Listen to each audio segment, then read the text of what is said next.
Now, we got history right here on this set. I'm talking history, all right, not just guess, history. Joining me now is House Majority Leader Steve Scalise of Louisiana and Harris Faulkner, co-host of Outnumbered and host of the Faulkner Focus. This is a duo that has never happened before, and no one is going to think about this ever again except me. Thank you for coming, both of you. Thank you. Harris Faulkner, I laid out some opinions of my own, messaging, repetition, grace, friendliness. Anyway, what did you think about all this? Well, the first thing that came to mind was just the way that he was so prepared to be the person that he is. That, you know, he got defined by the left pretty early on. He had made some stumbles. I talked with the former president about this in one of our interviews. And what we saw last night was growth, transparency. He may not have been fact-checked, but he was willing to fact-check when it was needed, right? But he was fact-checked by a crew that didn't do it evenly, and he didn't take the bait on that. So that, to me, just shows someone who knows who they are. And in that moment, you called it presidential timber. I just call it self-awareness and knowing the audience. And the audience right now is hurting. The audience right now is understanding when he doesn't say, I grew up in a middle class, whatever. He says, I was in a working family.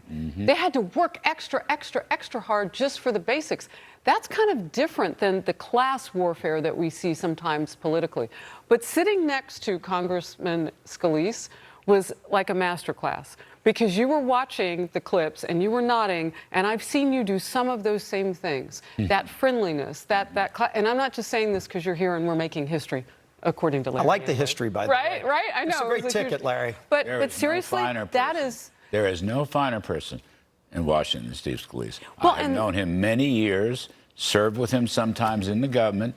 After what he has been through, Amen. He's been fighting off tough medical problems, and they took a shot at him at a baseball game, and without any ado, he shows up. I saw it in a wheelchair, yeah, so what? Coming through the Roosevelt Room on a meeting with Trump. Nobody is better than Scalise. Nobody. Thank you. And that's seasoning, that's experience. And what we saw last night, with all those years difference, and now I would call him a very young man because I'm older too, it just seemed like he was in his own skin and really feeling it. Yeah, he really was.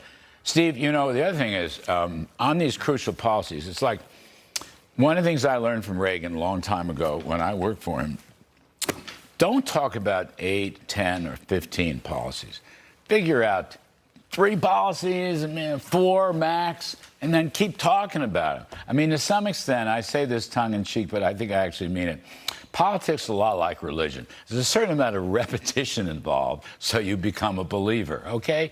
What did he do last night? On all these key issues, take-home pay and low inflation, 11 times. Affordability crisis, 11 times. Yeah, you should have done this 3.5 years ago, 7 times. I mean, that's pretty good, I think. Yeah, Larry, and by the way, great to be with both you and Harris, and appreciate the kind words. And if you think about last night, you know, for JD especially, for millions of people watching, this was their first real time seeing him. And I think the most important thing that came out of last night was that their first impression of him, okay, they might have seen things on the news and the caricatures from the left and all that foolishness.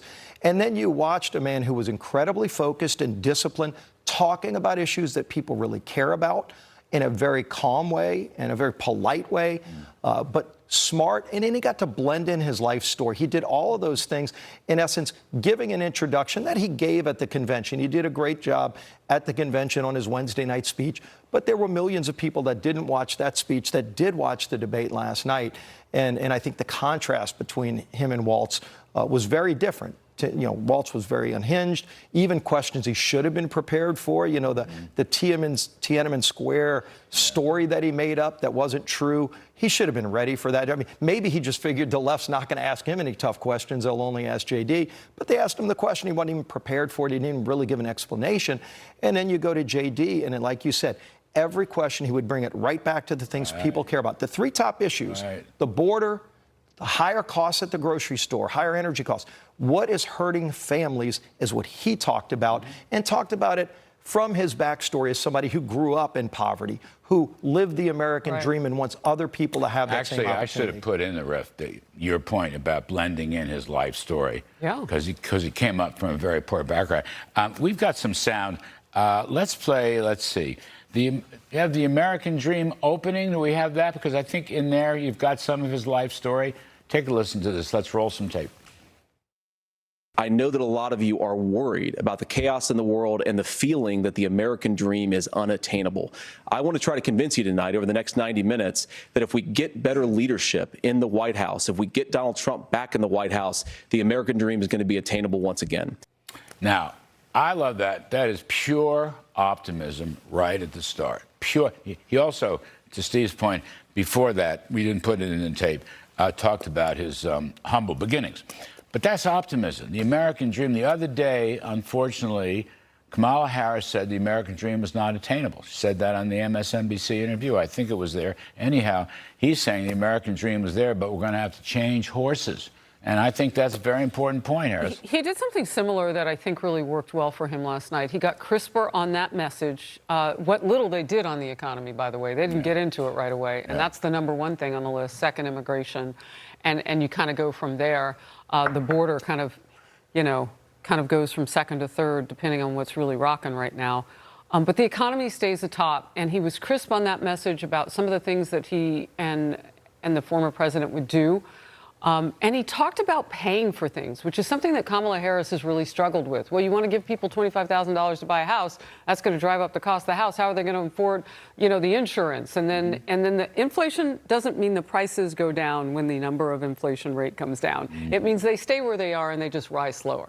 So the reset that everybody's so thirsty for is not going to happen. We're not going to go back to what they were in 2020, 2020. That's not going to happen. You and I have talked about that. That's the affordability crisis that you talk about. I also think that J.D. Vance got crisper on the issue of abortion. And that was something I thought, wow, are Republicans going to be ready for that? Because that's kind of a gotcha point with the left, because that's one of their main messages. It's not in that top three things with American voters, but it's where they know they can win with Kamala Harris. He got crisper, and you know what the difference is, both on the economy and the abortion, from what I could witness last night? He's out. He's getting his reps. He's seeing the American people. He's listening. He's doing the things that Tim Walz really wasn't doing. He's getting pressed in those interviews. Every single interview asks him about what he said in the past. He's getting sharper at that. He had to explain the Minnesota abortion law. He actually read the Minnesota law that Tim Walz signed. Walz didn't even know what his own law was. Unbelievable. Right. It's You unbelievable. literally had J.D. explaining the Minnesota law to the guy who signed it, and the guy who signed it didn't know what it did.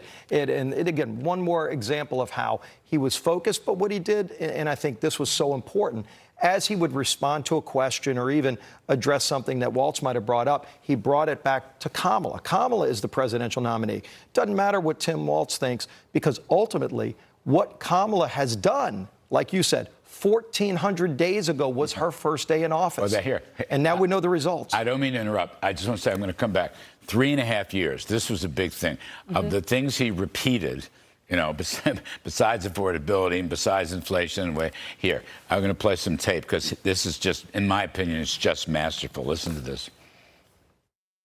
She's been the vice president for 3.5 years. She had the opportunity to enact all of these great policies, and what she's actually done instead is drive the cost of food higher by 25%, drive the cost of housing higher by about 60%, open the American southern border, and make middle-class life unaffordable for a large number of Americans.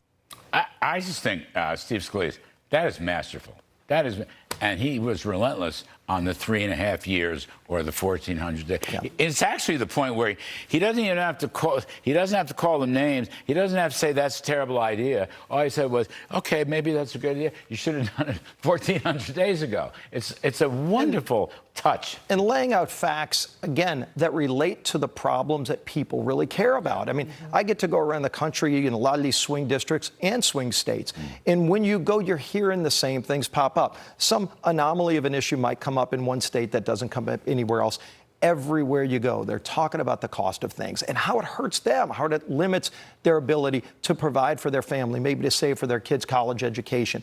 You know, you talk about the border and you hear about the fentanyl deaths, the other things that are related. It's not just the people coming in, taking resources away, being camped up in schools and hotels and trashing hotels when you got veterans.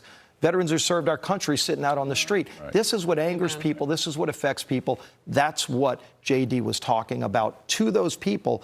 You know, while Waltz was all over the board trying to explain how Kamala's got all these great ideas, she's changed her position on everything. And by the way, nobody believes it. She's still against fracking. She's still for open borders. She's still for all of these taxes that are hurting people, even though nobody believes that she's changed her views in the last 3 weeks versus what she's been for the last 20 years. I know that after hanging out with you two, I'm going to be better. And I would just say this. You become most like the people you spend most of your time with.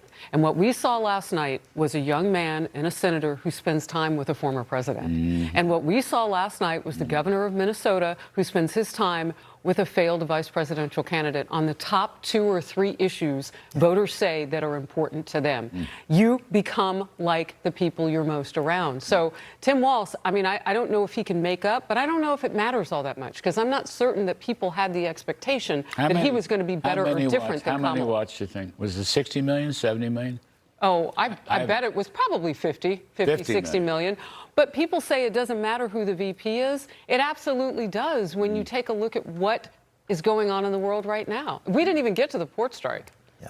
All right. And that's why I think it moved the needle like you brought up at the beginning. I think VP debates rarely do. I think last night did. Think so. Because he kept bringing it back to Kamala and how her policies over the last 3.5 years are hurting people today. People are walking around saying it's the best debate they ever saw. Well, maybe it'll be 70 million. Very interesting to me. Very interesting to me. And if you saw it, I think there was a clear winner. But the point is, this was a historic segment. Historic segment. Majority Leader Steve Scalise and famed Fox News host Harris Faulkner. Absolutely famed. The teleprompter will run. I'm ready to do the next thing. I'm bringing cookies next time. Be sure and watch Harris I'll bring some on gumbo. the Faulkner Focus, all right? The Faulkner Focus is weekdays at 11 a.m. Eastern on Fox News.